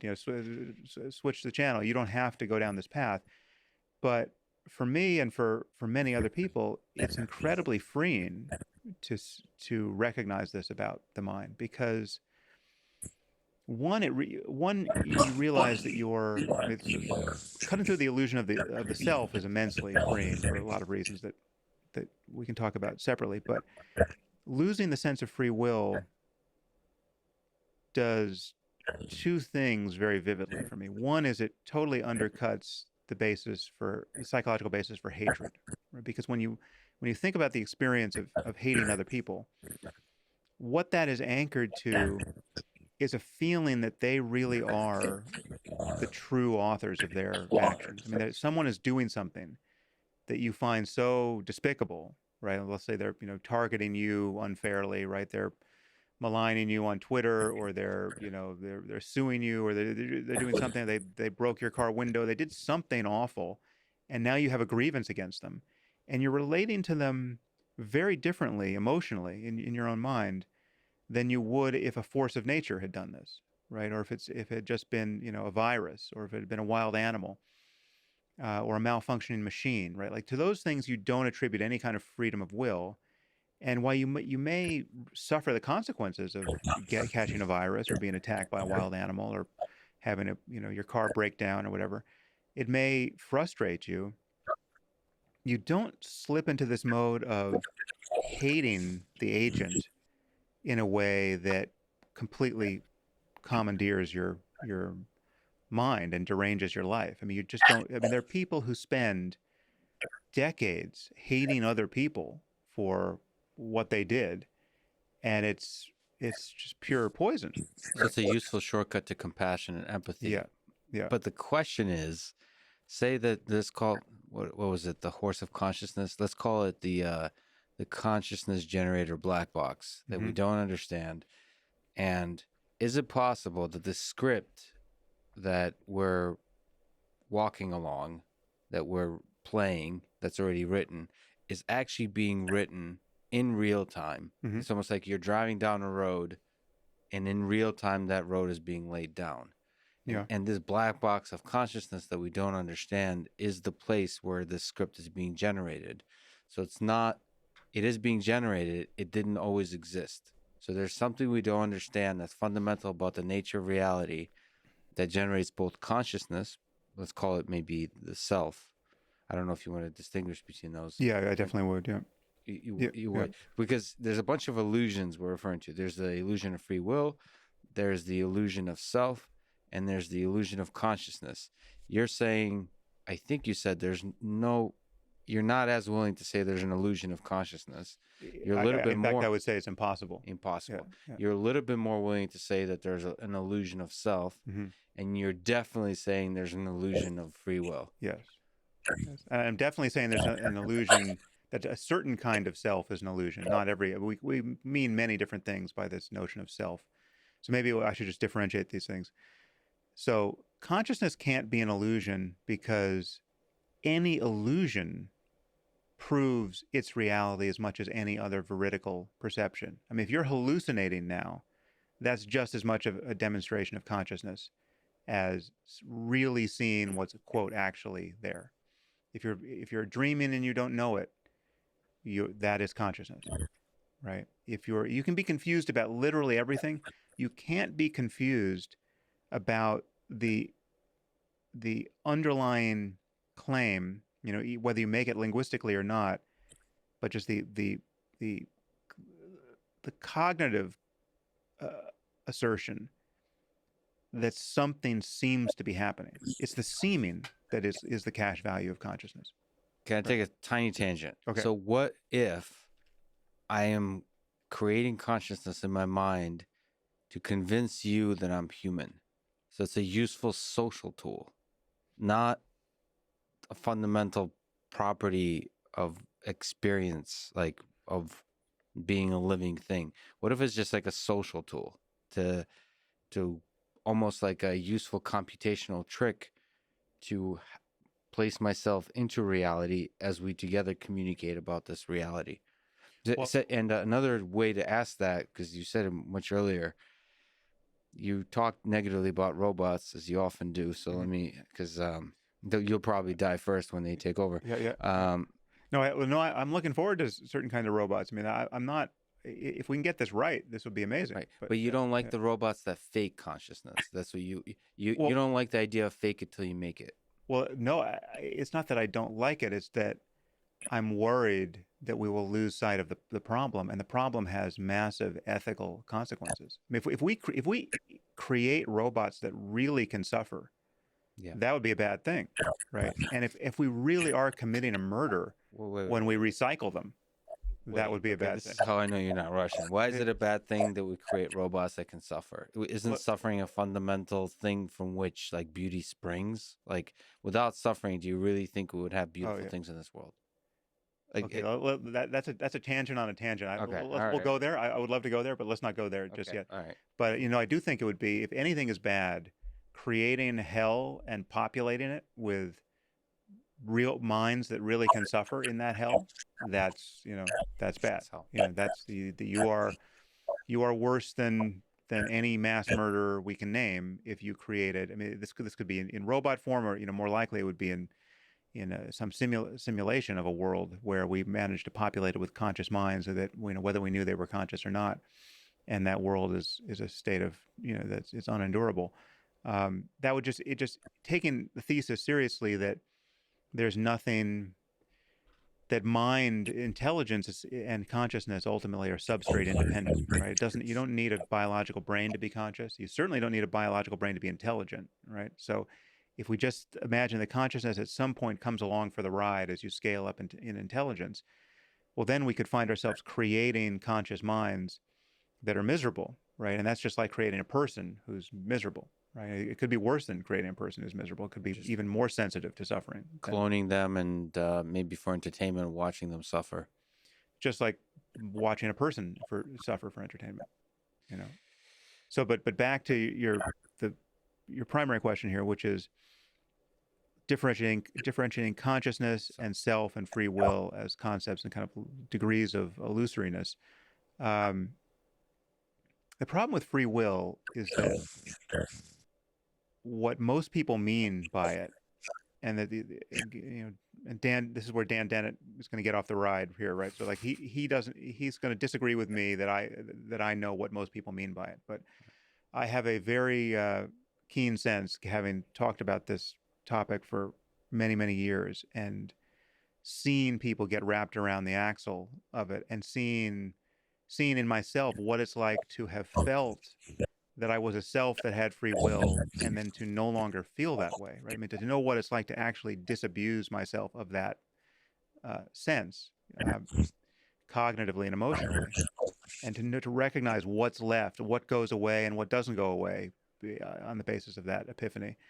Um, I have a sense that I know what people think they have in hand when they worry about whether free will exists, and it is the flip side of this feeling of self. It's the flip side of feeling like you are not merely identical to experience. You feel like you're having an experience. You feel like you're an agent that is appropriating an experience. There's a protagonist in the movie of your life, and it is you. It's not just the movie, right? It's like the every like there's sights and sounds and sensations and thoughts and emotions and this whole cacophony of felt experience of embodiment.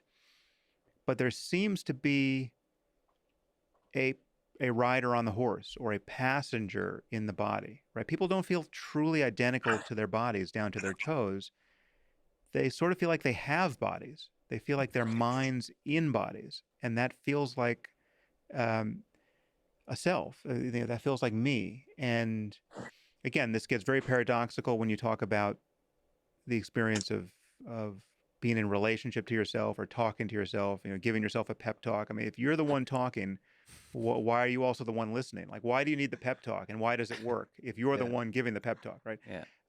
Or if I say, like, where are my keys, right? If I'm looking for my keys, why do I think the superfluous thought, where are my keys? I know I'm looking for the fucking keys. I'm the one looking. Mm-hmm.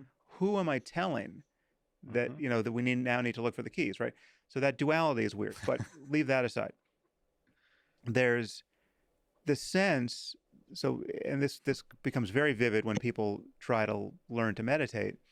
Most people they close their eyes and they're told to pay attention to an object like the breath, say. So you close your eyes and you pay attention to the breath, and you can feel it at the tip of your nose or the rising and falling of your abdomen, and you're paying attention and you feel something vague there, and then you think, I thought, why the breath? Why am I paying attention to the breath? What's so special about the breath? And then you notice you're thinking and you're not paying attention to the breath anymore. And then you realize, okay, the practice is, okay, I should notice thoughts and then I should come back to the breath. But this starting point is the conventional starting point of feeling like you are an agent, very likely in your head, a locus of consciousness, a locus of attention that can strategically pay attention to certain parts of experience. Like, I can focus on the breath, and then I get lost in thought, and now I can come back to the breath, and I can open my eyes, and I'm over here behind my face, looking out at a world that's other than me, and there's this kind of subject object perception, and that is the default starting point of selfhood, of subjectivity, and married to that is the sense that I can decide what to do next, right? I am an agent who can pay attention to the cup. I can listen to sounds. There's certain things that I can't control. Certain things are happening to me and I just can't control them. So for instance, if someone asks, well, can you not hear a sound, right? Like, don't hear the next sound, don't hear anything for a second, or don't hear I'm snapping my fingers, don't hear this. Where's your free will? Well, like, just stop this from coming in. You realize, okay, wait a minute, my abundant freedom does not extend to something as simple as just being able to pay attention to something else than this. um, okay, well, so that I'm not that kind of free agent, but at least I can decide what I'm going to do next, and I'm going to pick up this water, right?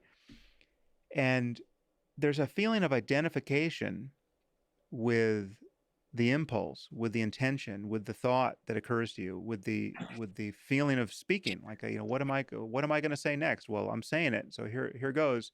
This is me. It feels like I'm the thinker. I'm the one who's in control.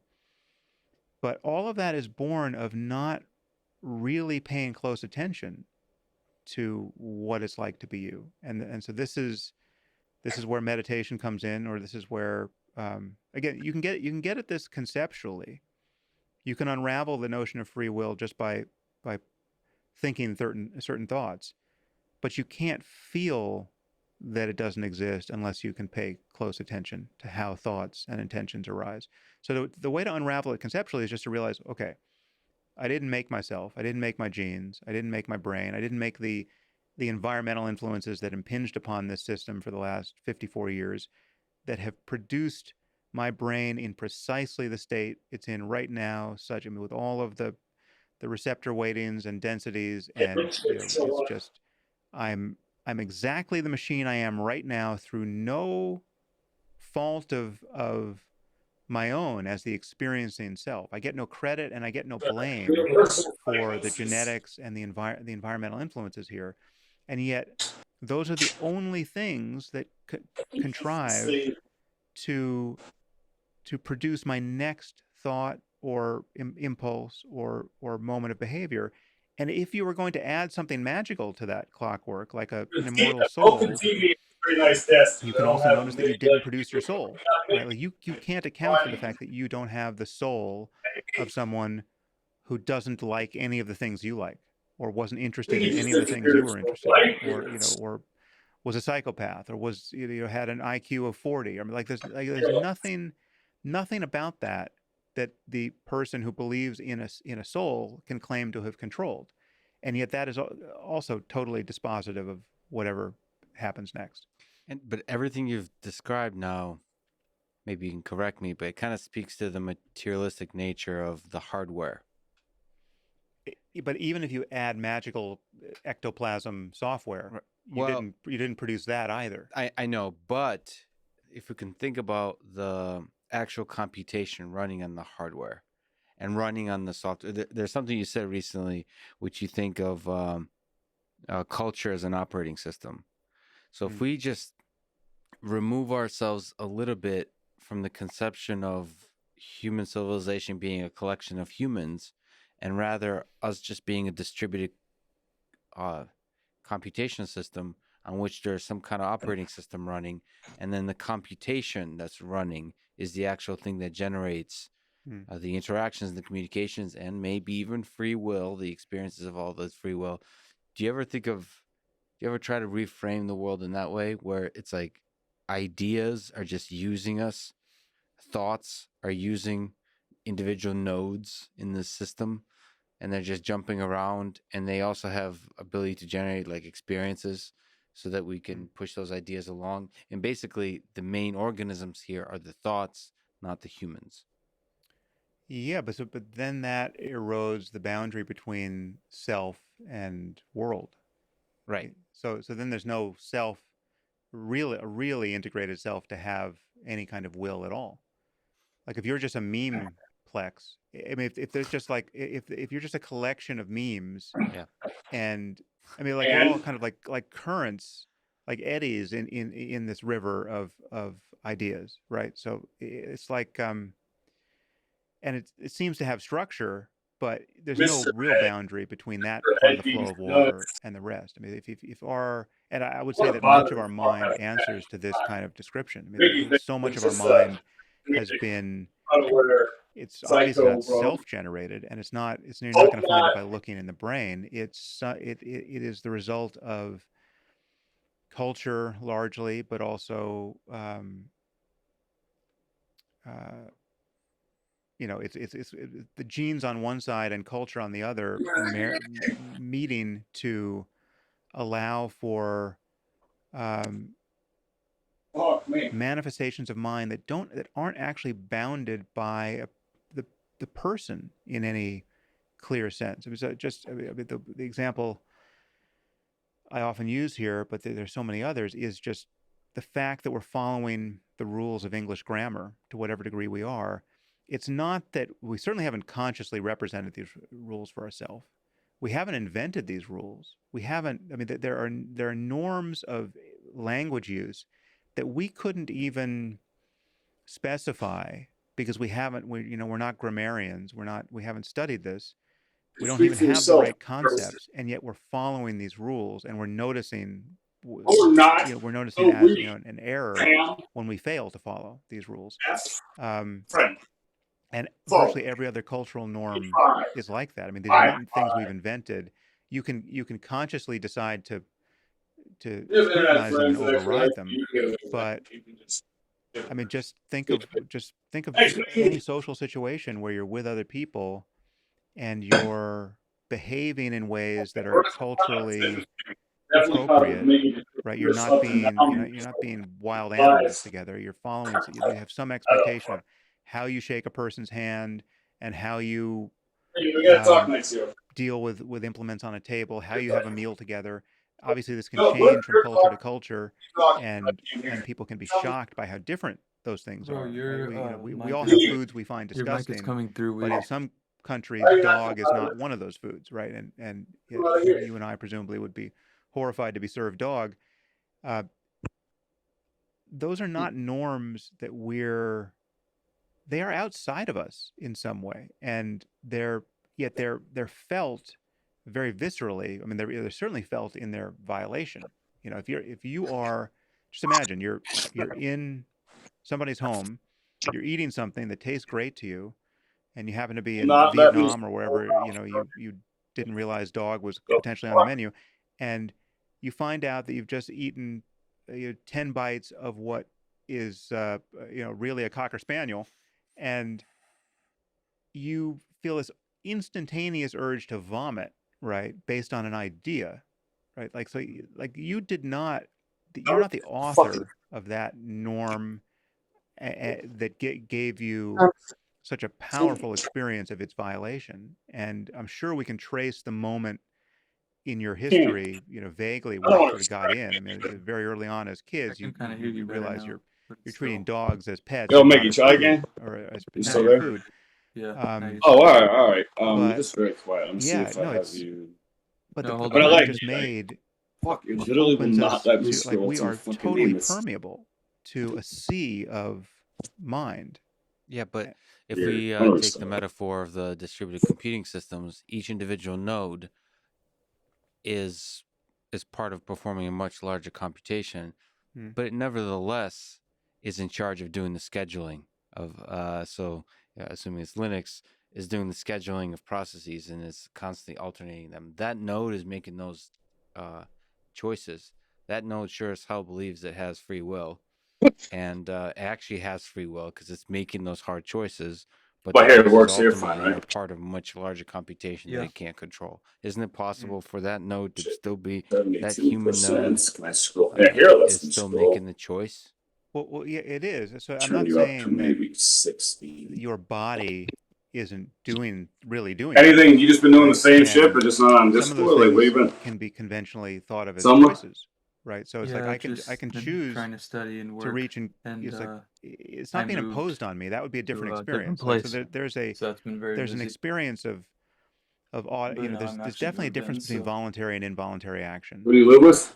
There's so we my that has to girlfriend and get her brother. conserved by any account of the mind Huh. that jettisons free So will. You they still have live to there, or admit you all that moved together? there's a difference between a No, tremor they live at that I this can't location. control But I mean, yeah, we all moved and together into one a new place. a purposeful motor action that I can Wait, control you and said I they lived at this initiate new on location. demand, and it's No, associated no, with They no. live. They intentions. didn't live here previously. We And all Oh, it's moved. got Yeah. you efferent all found a place together. motor Right. copy, which is being So what, you and predictive her because are I at can least notice like errors. I midterm have serious, right? expectations. Like, When I reach for are this, you guys like, my if we break hand is up, we're actually to fine pass through anyways? the bottle because it's a hologram. No, I it's would be pretty serious, surprised, right? And so that I'd shows say. that I have a expectation of just what my grasping behavior is going to be like even before it happens. Whereas with a tremor, you don't have the same kind of thing going on. I was That's over the at distinction we have to make. T's house the other So I day, am, and yes, I'm like walked by really me, and I the kind of thoughts like of grabbed my her shoulders, like, and just kind of like intention shook her a little, but being then kind of squeezed her in like a 1 second which massage. is in fact can be And subjectively she felt, definitely is reacted. the I proximate definitely cause of my reacted. Like, I movement. like It's not wanted to coming fuck from instantly because I elsewhere realized near. like I'm not when saying she there. looks at my So face in and that sense, remembers the how much node she is hates really me, she's deciding never to gonna want to execute, fuck. But if she just the feels subroutine. like my hands on her shoulders and she's But looking at like her um, son, probably some kind of that's triggering not effect there. She definitely like let it the happen, feeling and I don't know what. that has I'm given not saying you rise need to your this soulmate to be the conundrum greatest of free fuck of will, your life, right? So but the people in her feel case, like that would definitely be